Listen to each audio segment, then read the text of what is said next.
Hey everyone, Sean Stringham with Game On Live Studio. We have an incredible opportunity here this today. I am actually on the road to Tampa, literally going across the country, gathering up all of our gear across the United States.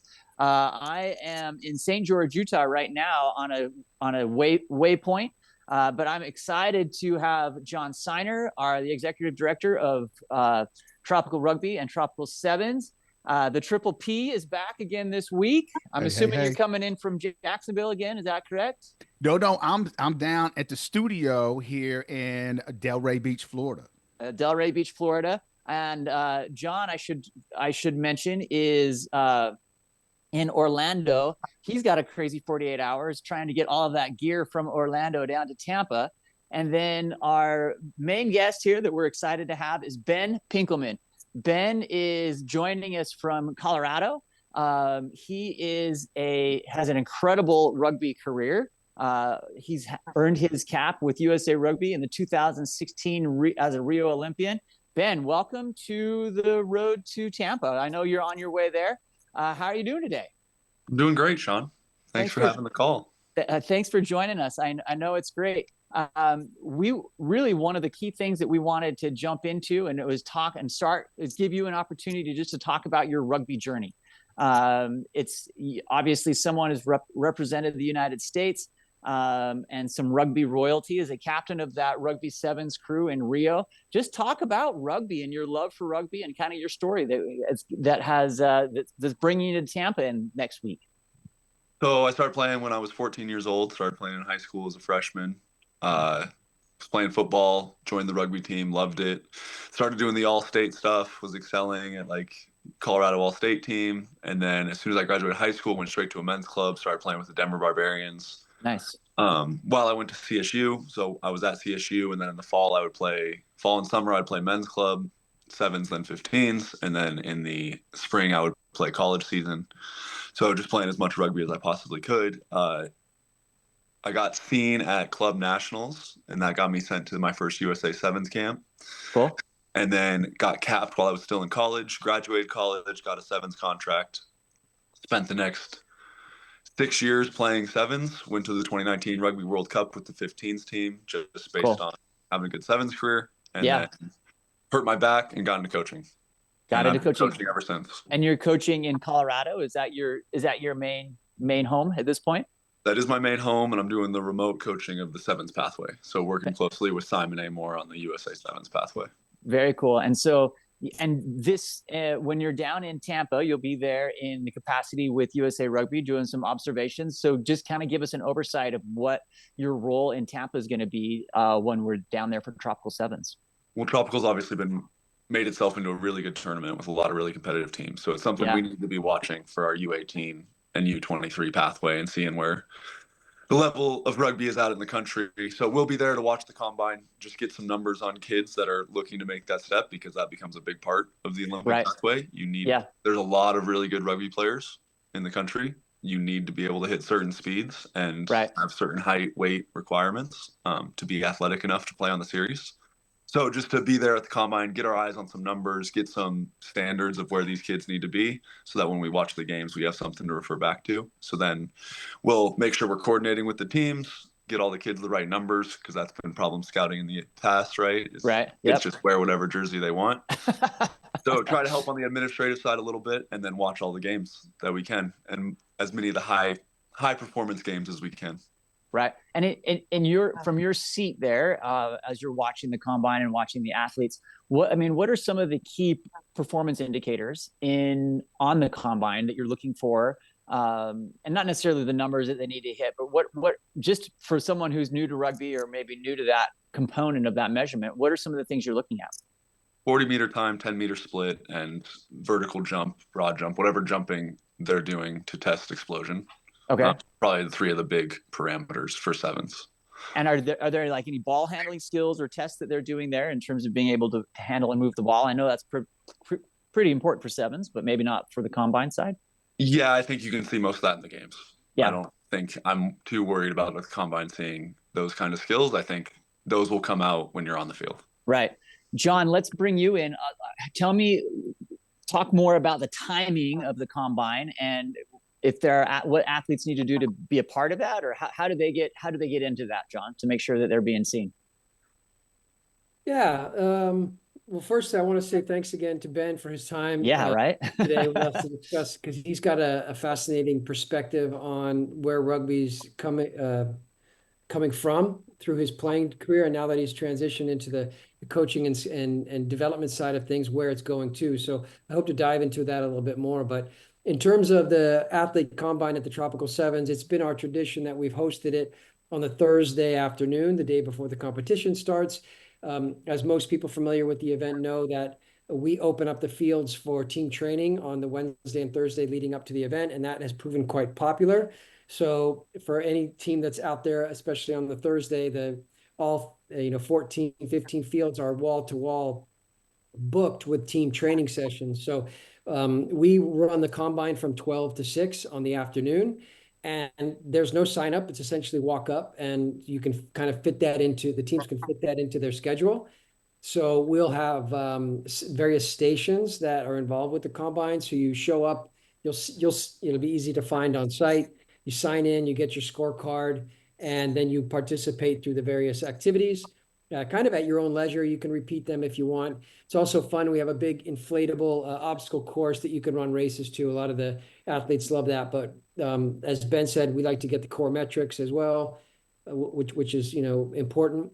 And then we should also be having, as we have in the past, a live leaderboard. So the data gets inserted into our leaderboard, and you can see where you are and compare against other teammates or people your age, or so on. So it's a fun activity. So we invite everybody to come out and participate in the combine. Again, it runs Thursday afternoon starting at 12. And let's bring thanks, John, and thanks, Ben. Let's bring the Triple P into this. Yep.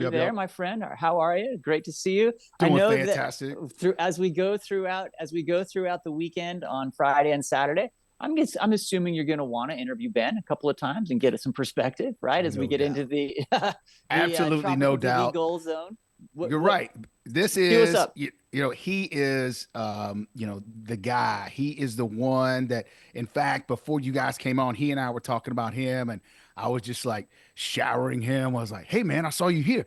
I saw you here. You did this, you did that. So he is legendary in the USA 7's. He's also done 15s. So he is a huge role model for all these kids. In fact, my two kids, they look up to him, and for him to be able to be there and to say, hey, this is look at what Ben has done. Ben has gone from high school, he went through college, and then he played on the international level with the US, the best of the best. So for him to be there to say, so these kids can get looked at for the national team. I mean, that's what their dreams and goals have been set up for when they first started playing. In fact, Ben probably didn't even know about the national team when he started playing, and then he worked his way up. So it just shows you, just when he grew up compared to now, the opportunity these kids have in order to play at an international level, and the skill that they have developed compared to what Ben was at his age and what I was when I was growing up. It's second to none. And Tropical Sevens brings us all together in a great little package for everybody to enjoy. Right. And Ben, talk a little bit about your journey. Like, I mean, you mentioned that you started playing rugby as a freshman in high school, and then made it to the 2016 Rio Olympics. Like, when you started playing rugby, first off, it's like, hey, I'm going to Rio. Like, just talk about that journey. I think that's fascinating, and the impact that Sevens being named as an Olympic sport has had on you. Yeah, I mean, Matt's spot on. I didn't know about the national team. It was even a thing probably until Right. I was 17, 18, so like 4 years Right. down the road. And even Yeah. then, I didn't consider it as a realistic possibility until probably that 19 years old when I got selected for the USA under 20 team. And so like jumping into that pathway somewhere feels good. But there's also so many kids that were on the U18 USA team. They usually don't pan out. And then Right. a lot Yeah. of kids join us when they're 22, 23, and those are the kids that have just kept working the whole time. Right. So, I mean, I think there's a lot of different ways to do it. My journey was definitely an unaware one, though. Like, Right. I played high school rugby because I loved playing high school rugby. And Right. then I just got an invite one day and kept going from there. Even for the Olympics, I was like, I'm never going to make this. Like, I thought I had no shot in 2016. I was only 21, younger guy on the team. I talked to Kevin Swearin, who's an OG of US Rugby, if you guys know him. Uh-huh. But then I was like, yeah, no, I'm just here to try to get better, do my best, see what happens, and then it worked out. So It worked out, and you were made a captain. not of Rio. And I was going to correct you on that earlier. I should have. Okay, that's on me on some, but we'll make it sound better than you are. I became captain 2 years later whenever Madison was hurt, but Madison was always our captain. Got it. Cool. And talk about now, like these athletes that are coming into Tropical Sevens, they're being scouted, they're going through the combine, they have an Olympic dream or want to play at a high international level. Like, what's their pathway now? Like, what should they be focusing on, and some of the elements to get noticed by USA Rugby and to continue to play at the international level? Really hard in high school, right? Because it's a really wide net, and you are really trying to find a lot of people and going up against a lot of athletes. So the best thing you can do is go to these major events. We have Tropical Sevens we're trying to work with, NAI Sevens we're trying to work with. There's high school nationals, which is a hard event to get into. Not everyone can get to those. And then there's other ways too. You can email me, you can email coaches, you always have to send footage. If you don't send footage, you're going to get put to the bottom of the pile immediately, because I can't actually see anything. So I'm going to plug right here. Game On Live Studio can do your highlight reel from Tropical 7, so we can scrub all that and put it into one nice little package for you. Thank you for the plug. Go ahead. No problem. And we will watch those. So like you can like try to get your name in, but again, that's a really hard filter to do. So then you have to go play in college and go play men's club. I think my path was really good. Like play a college program. It wasn't the best college program in the world, so I went to play men's club at the same time, which made me an exponentially better player because I was going against people way faster, bigger, stronger than me for 4 years. So, and then fight your way to these more national events, national club sevens. How do you get yourself to that event? How do you get yourself to a college nationals? If you are at a smaller program, you probably have to go the men's route. If you're at a bigger program, you can probably go through the college route.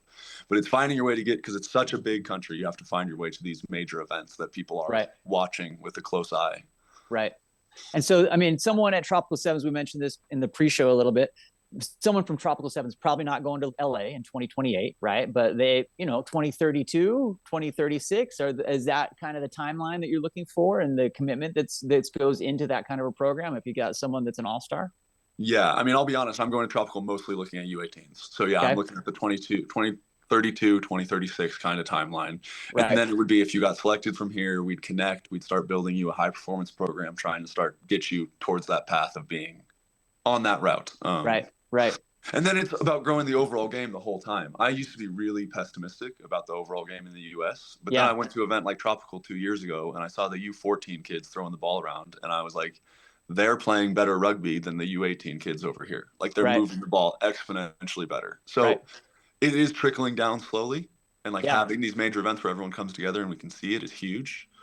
But yeah, the game is getting slowly better and better and better. And that's why we wanted at Tropical do this coaching clinic too. So me, Kelly, and Dave Fee, who are from USA Rugby, want to get a Zoom meeting out to all the coaches that are going. And just go through principles of play for the Sevens program, what a high performance week looks like. Because sometimes we see these guys training on the field the day before, like you said, John, and it's not very conducive to having a high performance weekend because they're overtraining or something. So giving them a high performance layout of the week, what we're looking for in a scouting profile, and then just sharing some drills that we do, because it's pretty crazy to see how the drills trickle down. I remember when Mike Friday first brought in the pullback drill for the USA warm-up, and 3 years later you would go to a Vegas 7's tournament or another tournament, and every team was doing that drill. And now I look back at that drill and I say that drill is actually terrible because it teaches kids to stop their feet when they pass. Like, at a high level it's fine, but we didn't trickle it down the right way. So we want to get on his coaches clinic, keep helping things trickle down, and help share some of the drills that we think could be better for this development, for this age group that are going to be Tropical. And I heard a couple of things in there. John, jump in and talk about the relationship with USA Rugby. Talk about the coaching clinic and the different opportunities that coaches and athletes have, and should take advantage of with Ben and the USA Rugby crew there over the weekend. Well, yeah, this is just music to my ears from Ben, because that's the reason why we set up the Tropical Sevens. And maybe I could ask Ben this question, but I was working for the Olympics when rugby sevens became an Olympic sport. And I think that was a very critical decision to be made, because all of a sudden you have not just rugby cultured countries playing it, but now you've got the whole world. Anybody who has an Olympic team is now investing in rugby. And I knew that was going to be a game changer. And one of the main motivations for me to think about starting a rugby sevens event. So it has always been one of our core philosophies is what's your dream for the future? What's your rugby dream for the future? And the Olympics, something like the Olympics crystallizes it. And we have amazingly already had alumni of the Tropical Sevens go on to play at the Olympics, which is amazing. And then last summer we had a few medals come out of it as well. So maybe a question, and I can come back and talk about our relationship with USA Rugby, but maybe the impact of the decision of sevens becoming an Olympic sport, and how does something like Tropical Sevens fit into that pathway and Olympic dream? It makes it way more intense, right? And way more high performance based. It's not just going out and play rugby now. Now everything's scientific. You're looking at all the numbers, you're trying to build plans, and teams are investing millions of dollars into these projects. And the US is probably a little behind in that front, but it's made it a very intense landscape where we have to keep caught up with these teams. And then right now, the biggest thing we're missing as a country is high performance sevens minutes. Like, how many sevens minutes do our athletes play compared to every other country in the world? Right now, we sit at like probably a tenth, where Wow. kids will have a season. Most kids in major rugby countries will have a full season of sevens or a full summer of sevens where they're playing a tournament every weekend versus similar competition, high level competition. We're getting that at Tropical NAI, a couple here and there. And some regions do their own sevens tournaments, but they aren't the most competitive things in the world because there's probably 15 going on at the same time. So we're lacking those minutes so much that we have to bridge the gap. So having events like Tropical is huge to just give these kids highly competitive minutes in these all-star teams where it's the best players in the country to compete in critical moments, because that's what sevens is, right? If you watched our sevens team this year, that struggled a lot. There's actually a lot of good moments, but it's the critical moments. How do you capitalize? And that's where our team got better too. I mean, we went, when I played, from sixth to second, and all we did was one year we made half the quarterfinals. Next year we made all the quarterfinals. Next year we made all the semifinals, and that's when we got second. And it was just learning how to win those critical moments in those critical games, because it is such a flip of a coin game. So yeah, just getting more high performance minutes.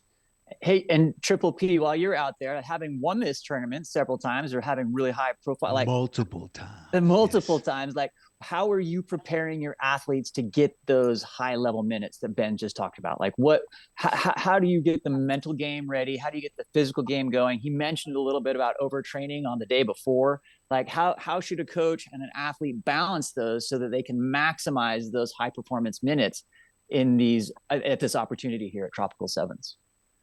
Well, so I will tell you that, one of the changes that were made is initially, correct me if I'm wrong, John, but when we first started the combine, they were doing a Bronco. I think they were doing a Bronco, and that was the day before the tournament. So they have taken that out, and that really pushed away a lot of the kids, because they're like, why am I going to do a Bronco the day before I'm going into this high level tournament, right? So they have changed that, and so now we're getting a lot more players to go into it. Now, the question you asked me is, how do you prepare? So I always had whoever I coached with, is I set up a training program, and we started 3 months out. And really, we would shut everything down. I always shut it down the week before. So literally, I don't want my players to do anything the week before, because as Ben and John will tell you, is if you're not ready, if you're not fit, then no other 2 or 3 exercises or fitness tests before is going to help you whatsoever. So if you're not fit the week before Tropical, then you just can't get fit until that. Number one thing is to be fit. Now, I always did not have the best players, but what I did was I always made sure that all our players were fit better than anybody else. And so if you do the hard work in advance, you're going to have a great tournament. I'll give you a perfect example. So my son, he went to the Roslyn Park Sevens. It's the world's largest rugby tournament last month in England. and the preparation, he felt super confident because, Dad, I'm super fit. I'm the fittest I've ever been in my life, and I'm ready. And that confidence they get from that, it's always a hindrance when you have these coaches that have these teams that have never played there. They get totally blindsided when they get there because they run out of gas by day one. And then if you don't play all of your players, all 13 of your players, you're never going to win a championship. Yeah. So it's the fitness level. If you're not fit, you can have no shot of winning the tournament. You can win one or two games, but you're never going to be able to get to that high level. And I think that's what Ben wants to see as well. He wants to see day one, first game, versus the finals when you've played three, possibly four games in one day, because that's what makes you a champion and what somebody that he wants to look at. Well, and really, that's the amazing part of sevens, right? Is you have the opportunity to play 4, 5, maybe 6 games in 2 days. Like, it takes in the 15s world. We talked about this last week a little bit. It just takes more time, but like you have to have that fitness. You have to have all 13 of those athletes being able to go in and contribute, because there's no way that you, from a physiological standpoint, you can maintain that kind of effort, right? So, exactly. Very cool. Very cool. Ben, kind of following up on this, Ben, you're coming from altitude there in Colorado. John, I saw a graphic that you posted on social media, I think it was a couple of days ago, where we've got people like, how many states represented and countries represented so far, John? Do you know right off the top of your head? There was a lot of tropical 7 orange on that map that I saw on social media. Well, yeah, I mean, obviously we get a lot of teams, so they come from a lot of different places, but at the same time, you get a lot of players that are also coming to play. We heard from several players that are coming from Australia that are joining other teams. So that's one of the cool things about Tropical Sevens, is this international aspect to it. Right. So it's got a great awareness globally, and it's attractive for players to come play. And I think, that's one of the things that makes, I think, the Tropical Sevens unique, is its international competition, because players, if you're a US or even Canadian player, you're not going to see a lot of those teams in your normal play. So that was always kind of one of the things that we wanted to, from the beginning, as part of our concept, was to attract international competition, knowing that it was going to be a high performance experience for anybody that comes to play. And as we said earlier, all countries have Olympic programs, Olympic teams that they're looking for this competition. Maybe that's a question mark for Ben, is to say, what is the value of this kind of high level and international competition, where you're seeing different styles of rugby, different kind of athletes. That's a great question. Then I've got a follow-up question on that as well. Like, Ben, in terms of kids coming to this competition, like, how does that prepare them for their future to see all those different types of styles? So yeah, it's huge. The international level, I would say, if we're being honest with ourselves, a lot of the rest of the world's ahead of us in rugby, right? Right. Europe, South Africa, Australia, New Zealand. So these kids all need a wake-up call, because a lot of kids will go dominate their local competition, their regional competition. They think they're really good. And then you show up so when we go to world schools with the USA U18s, when we have feedback calls with those kids, the first thing they'll say is, I've never played that fast. Like, I've never played that fast. Right. And it's just a huge wake-up call. So the more international teams you can get into this, it's massive. And then there's obviously different styles of rugby. Fiji, the most clear example of, they're playing a different game than the rest of us. And just being exposed to that, different ways of thinking about the game, is good to just grow your awareness and grow your blanking on the word. But yeah, to grow your overall spatial awareness. Yeah. The biggest thing is just understanding where you're at in the totem pole. How much growth you have to make as an individual, as a team, to actually compete against these international level players. I'll give you an example of that. 2 years ago, we were in the U14 final. I was coaching the USA South Panthers, and we dominated every team except the team from New Zealand. So the team from New Zealand was in our pool, and they beat us by I think they beat us 35-5 in the pool match. And what I noticed is they had 0 offensive rucks, 0. So I told our kids, I was like, okay, we're going to have to change the style of our play. And sure enough, and I challenged them. They said, the next game we play, I want to see 0 offensive rucks, and they accomplished that goal. And so I bought them some ice cream, which is great, right? But the thing is, we met the New Zealand team in the final, and We played just like they did, and we lost by 2 at the very end. So Wow. we were beating them during, and I found that, and I think Ben can attest to this too. As athletes, we have the best athletes in the world, but we're lacking with the rugby IQ and that high level because we just don't get it. But with these international teams that are coming into Tropical Sevens, you're going to see the whole game being elevated, and everybody that participates, we're just getting better and better and better as a country. And that's because of Tropical Sevens and tournaments like it. Awesome. I'd love to ask Ben that question is where do you see the future of rugby in the United States and as a sport globally going, and how can something like the Tropical Sevens continue to help support and grow the game? I mean, continue to grow that international aspect always helps. But I think where rugby's going in the U.S., like I said, I used to be really pessimistic, but I think we're always trying to bridge the gap. I think there's been a big gap. We were 15 years behind in the game becoming professional. So the other countries went up really quick, and now we're trying to play catch up. But they've slowed their growth because once you get professional, and now they've been running professional for 25 years, it's hard to get better, and you're looking at little things to get better at all the time. We can take a pretty big swing in the next 15 years, I'd say, that we've been on, and we've been on this journey of upswinging that we've got to keep closing the gap. I think Scott's doing a lot of good things with the 15s. But the more clarity we can get from the USA Rugby office, the more connection we can get with the grassroots game, the more we can all get on the same page as a country of where we're trying to go. Because there's so much internal politics in American rugby that we really have to try to figure out. Like I'll be there with different goals than the coaches there. Of course, I don't care if you guys win at all. I just want to see the players get better. That's so true as a scout. But if we can connect on that goal, like if I can meet you halfway and say, yeah, I want to help you win, and I'm going to support you in helping your players win with my knowledge and sharing as much as I can, and you guys can support us, and yeah, we're just trying to develop players, and we'll help you get the players to where you want them to go. Just closing the gaps everywhere. So closing the gaps between national and grassroots, closing the gaps between professional and where we're currently at as a country is the path we're currently on. And I think we're doing the right things to try to get there. I think there's still a long ways to go. But it is tournaments like this, like Tropical, High School Nationals, NAI. I'm not going to bad talk anyone who's trying to put an event together that's putting the best kids against each other and getting as many people as they can to compete against each other. Because the more connection points we have, 7s and 15s, the better we'll keep growing as a country. So it's an awesome tournament for us. And what's your kind of vision of success for this development in the 5-year mark, 10-year mark, knowing that Rugby World Cups are on that horizon as well? Where do I want to see the 7s national team, or where do I see or as a sport? Like, what's your vision for a successful sport 5 years from now, 10 years from now?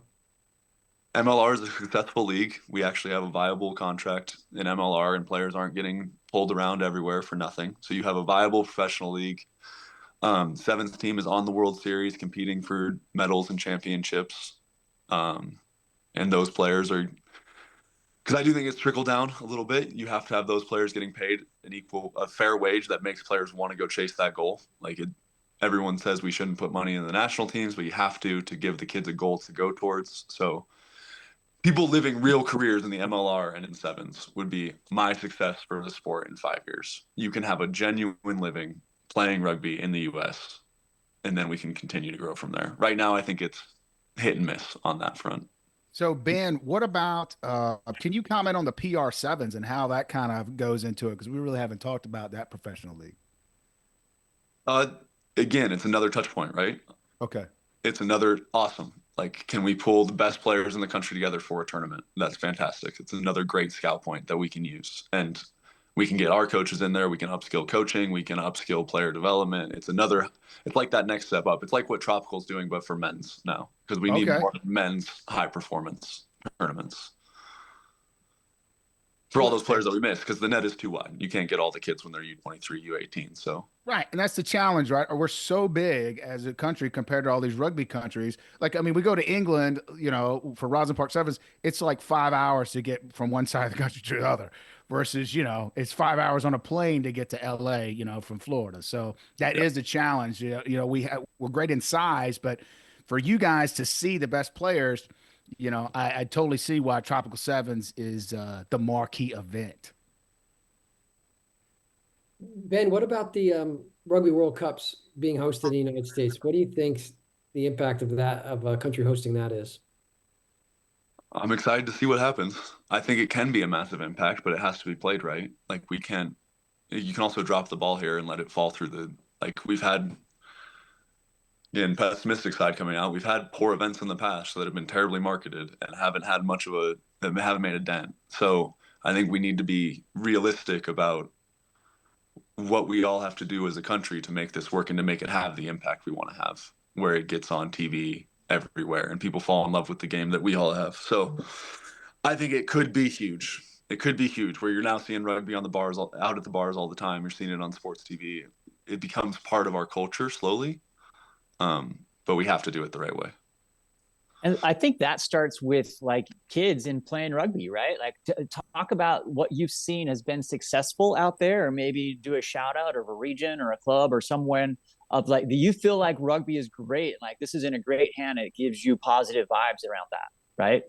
Southern California rugby is really, really, really good. I don't know if you guys have played against any teams from there Yes. recently, but those kids, because they're so close to, they've had the Legion now for years and the USA 7's program, all of our players go filter into coaching in that area. So the network has just gotten really tight. Charlie Purdon's done a lot of incredible work. He coaches USD, but he does high performance like skills clinics every day after school. And he's had coached hundreds of kids in that area, and the whole area has just gotten so much better at rugby. I know one of the best teams, the best high school team in Colorado, or one of pretty close to the best team, just went out there and played Belmont, so like LA, Belmont San Diego Shores. region, Yeah. and got Yeah. beat 55-10. Wow. And Belmont just got beat by Mustangs by like 30 points, I think, who's like the San Diego team. So Oh yeah.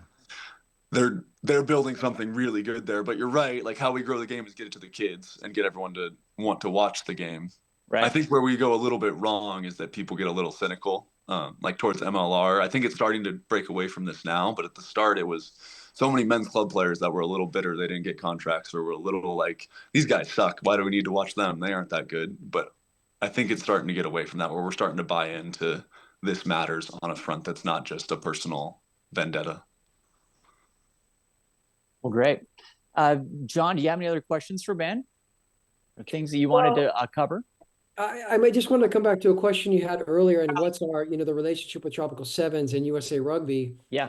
And I think, it's I think something very special that we've tried to cultivate and develop. And again, we always had this vision of starting this tournament that provided all the conditions for all of the different participants that would play a role within an event like this. And we always thought it could turn into an event like this, but we were very happy to see it actually happen. So, we have a great relationship with USA Rugby in terms of they sanction the event, so we become official. We've been many years involved with the pathway program or the development program with USA Rugby. They come every year, they scout. A lot of the players get pulled directly from a tournament like ours into the program and get developed, which is great to see. So it's a natural synergy to have not only put on the conditions for the athletes to come and participate, but you also see everybody else watching and looking at the teams, looking at the players. And that's, through Ben's eyes, it's fascinating to see, because now you've got an Olympic dream, you've got a national team and World Cups and all of this stuff that you can go on to. At the same time, the colleges love it. So all the colleges are there scouting, looking for players. We've seen many players get pulled with scholarships right out of the Tropical Sevens, and then they end up playing for that college, coming back again to Tropical Sevens. So those are great stories. And one of the reasons why we work with goals on a broadcast level is because we want to further amplify the visibility of these players and these teams. So we've invested and dedicated to having all of the matches live streamed with commentary and as much content in and around it as possible. It's why we've brought on Triple P to do this. We're going to do this live studio show during the event, again, to highlight players, teams, what's going on at the event, and just bring a bigger voice to the sport of rugby and bring it to the level where it needs to be. And then just maybe the one last point is that we also are an official development camp for USA Rugby's referee program. So they send a contingent of their people. They do live coaching to the referees that are either on the pathway to become, top level referees, or they're already at that top referee level and they just want the experience of being able to do the top matches at Tropical 7. So it's this big kind of holistic thing that we're trying to do, and it seems to be working with all the different elements, entities, and organizations that can kind of play a role. And amazingly, I don't see a lot of this happen. I have my eyes on making sure that the table is set and people can come and eat and participate, and that's the beauty of it. It all comes together and it kind of explodes into this big thing. And just to maybe go back to a point Ben made, is we're looking at how do we continue as a company, not just a Tropical Sevens event, but as Tropical Rugby, to continue to be a leader in developing the sport, both in the United States and globally. So we're very, very excited and optimistic about the future, and having the participation of USA Rugby and Ben, Triple P from a media side, but also from the community participate. So it's all just coming together very nicely, and it's an interesting future to move forward to. And I got a question for Ben.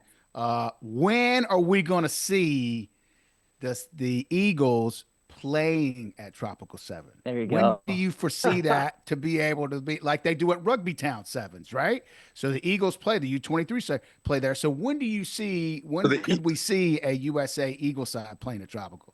The Eagles have never played at Rugby Town. Okay. The Falcons is the development team. Falcons. Okay. And then the U23 All-Americans. And yes. That's a pipe dream. I would say with the time of year that it's in, it's tough to get all the kids we want to get, because there's a lot of people in their 15 season. So the date would probably have to change to get a USA development team there. Okay. It's something we've considered for NAI because it's in the summer.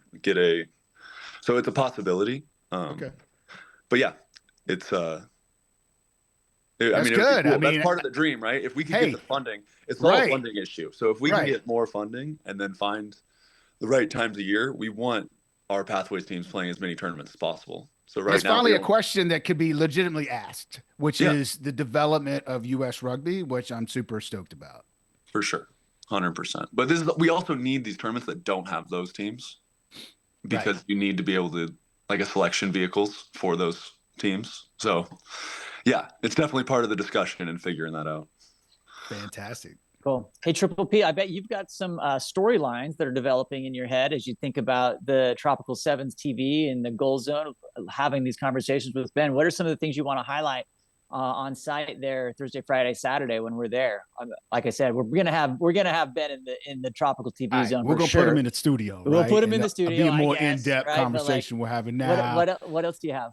Are you thinking about? Well, the food has been fantastic there. So I do want to get a sight on the food, the vendors that we have here, the combine as well, to meet everybody. But I want that international perspective. I'm really looking forward to sitting down with these coaches of these teams and players and finding out, where they came from, why they come to Tropical Sevens, what draws them to the event, and what is their situation rugby wise where they came from. And so just like Ben was saying, is that the players, they don't get an opportunity to challenge themselves during the season, because you got a couple good players on this team, you got a couple good players on this team, and they're always the best players on their teams, but they're never able to come together and play with guys that are just as good as them. So I'm interested to see how that dynamic comes about and how they treat Tropical 7. Some want to totally win it. Others just have it for a social thing where they come down to get some warm weather. So I'm very interested in all the stories that people have and how they ended up in Tampa, Florida for a Tropical 7. So we're going to be doing a lot of human interest as well as rugby. So if you're not huge and don't know what the rules are about rugby, don't worry, because Tropical TV, we're going to get it all. Okay. We're not going to just focus on the rules. We're going to focus on human interest, and it's going to be very entertaining. I call it infotainment, information, but you're entertained as well. There you go. Very good. Okay, John, our last topic here as we get into it, we organizers are all over the place trying to get there. What should people be aware of as they get into this last week of prep? Is there anything that people, coaches, athletes, parents need to be doing to make sure that they are ready? come April 18th and 19th? Well, yeah, I think, we've discussed a little bit about getting ready from a playing perspective. Just be Yep. ready to be at it at your best. Know that you're being watched by people like Ben and others. The Oh, combine is an interesting place to get your metrics into the system and be seen. So, yeah, definitely participate in the combine. But from a logistical standpoint, make sure you arrive early to the venue so you don't get stuck in traffic. If you need to buy parking, there is a website that you need to go to pre-purchase your parking, because that is a big queue and they don't like to take payments on site. And yeah, and then of course the live stream. Please Yep. spread the word about the live stream, that all the matches will be available. Spread that to your family, friends, and all those that might be interested in watching. I think it'll be very, very special this year. We will also have our Tropical Rugby TV channel going at the same time, which will be hosted by Triple P. yup, Triple And yup. P. we'll Yo, have a lot yo. of great content on there. And we can confirm that we'll have a big video wall on site that'll be showing a lot of fun stuff as well. We got a lot of partners, sponsors, activations, food. I mean, it's just really going to be a great festival to come and participate in. Incredible. Ben, lead us out. What do you have for us? Talk to the people.